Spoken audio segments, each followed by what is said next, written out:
digging a trench in the winter.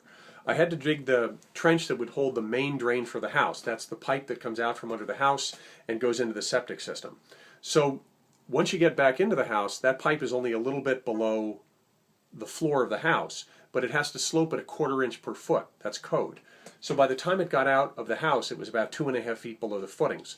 And I had to dig the trench to put that pipe in, but I happened to be working on it when it was in the winter and the ground was frozen. So I came up with a couple of methods for doing this. One is, and this is something that you might want to try sometime if you ever need to do this, dig a trench in the winter, and I hope you never do. You lay a piece of plastic on the ground and then take an electric blanket and lay that on top of the plastic so it's not going to get dirty. Then on top of that you put some old moving blankets or sleeping bags or whatever, and then another piece of plastic on top to protect the whole thing, and you weight it down with rocks. Then you plug in the electric blanket and you go away for a day, day and a half.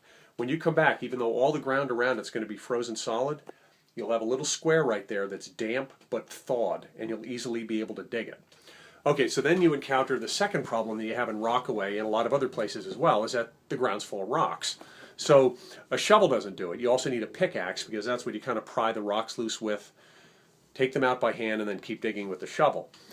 If you hit a really, really big rock down in a trench that is too heavy for you to lift, try this method. You just need a whole bunch of smaller rocks and a pry bar. You pile up all the smaller rocks on either side of the trench, and at the bottom of the trench is this big rock that's too big for you to lift. Stick the pry bar under it, jam it up as high as you can, kick rocks in underneath it. Now go around to the other side. Pry bar. Pick it up as high as you can, kick a bunch of rocks in underneath it. Come back to the first side and repeat the process again and again.